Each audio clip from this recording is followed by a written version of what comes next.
Magandang hapon sa inyong lahat, mga kabarangay ko ng Lipay Dingin, Panibuatan.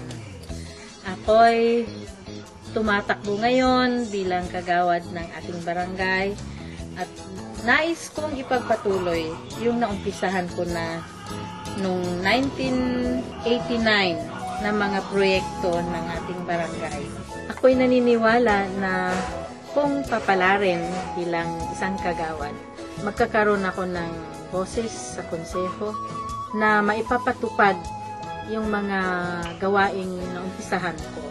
Yung daycare center na pinaka-baby ko noong araw, alam ko medyo napabayaan yan. Gusto kong palaguin para sa ikakabuti ng ating mga maliliit na bata. Isa lang yan sa mga proyekto. Alam ko din na nangangailangan tayo ng dagdag kabuhayan at sa pamamagitan ng mga linkages sa Manila, pwede tayong magkaroon ng ibang livelihood projects dito sa barangay natin at nang maiwasan natin yung sobrang pagsusugal at ang pagkalulong sa mga bisyo at nang maiangat natin ang kabuhayan dito sa barangay natin. Ano yung mga bagay na gusto mong mailagay dito once na na-elect tayo? Yun na nga, yung barangay library. Kasi bilang librarian, naniniwala ako na ang taong marunong, may dunong, ay malayo ang mararating sa buhay. At kailangan hindi tayo mapag-iwanan sa mundo.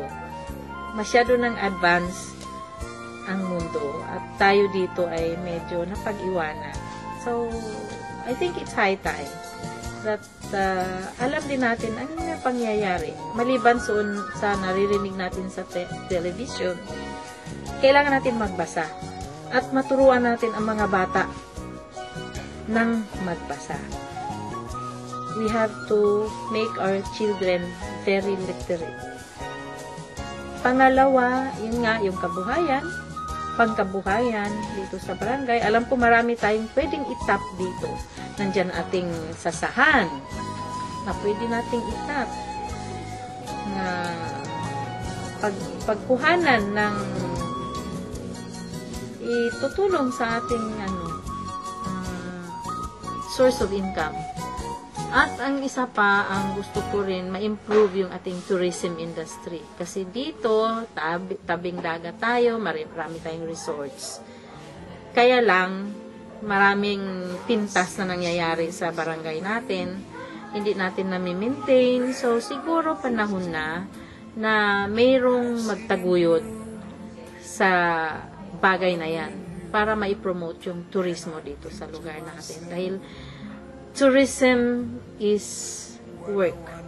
Tourism is livelihood. At pag may turista dito, may hanap buhay sa barangay natin. At in the long run, ang barangay natin ay aasenso. At ang pag-uunlad ng asenso ay pag-uunlad din ng ating mga sarili. Ano ko sa buhay, don't be contented with okay na yan. Pwede na yan. Attitude. Oo. Kailangan hihigitan pa natin. Kumbaga, huwag tayong, let's not be complacent. We strive for excellence. Give it the best in anything we do. Not according to your own standards, but according to the best standards. Huwag mong pagbabasihan yung sarili mo. Pagbabasihan mo yung mga taong nakaangat. Kasi kung kontento ka na sa buhay, wala na. Hindi naaangat. Kailangan, you should not be content with your present status. You should strive for excellence. That's it.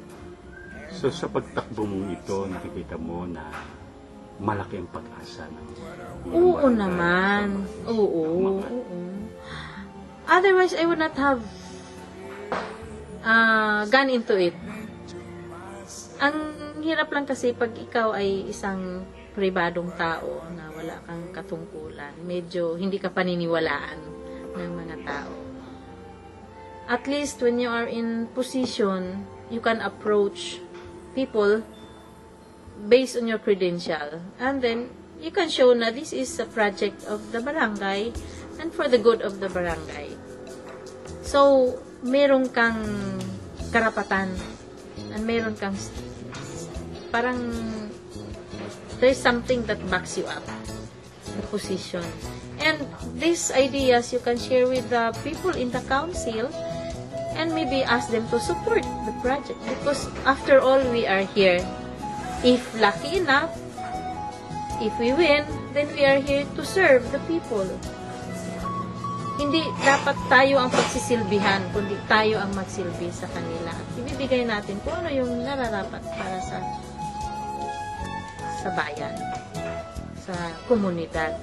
Dahil ang gusto natin umangat, hindi natin hinahangad lang yung sasahod ka or what, dahil magkano lang naman ang sahod ng isang konsihal. Kapiranggot. Pero dapat, pag gusto mong manungkulan, kailangan nasa puso. It should be wholehearted. And you don't go there and just sit down and listen and do nothing. You have to be a proactive person. You should be an action-oriented person. And I am just that person. Okay? So, ito si Ginang Benny Sahorda ng Barangay Lipay Dingin, Panigwatan, tumatakbo para sa kagawad ng aming barangay. Maraming salamat po. Sana suportuhan niya ako. Mula sa Lipay Dingin, Panigwatan, Iba Sambales. Thank you po. Mga kabarangay, panahon na upang pumili tayo ng isang tao mapagkakatiwalaan at may takot sa Diyos, taong maglilingkod at subok para kagawad. Ihalangin natin, iboto natin, suportahan natin ang taong magdadala sa atin sa isang mapayapa at modelong barangay.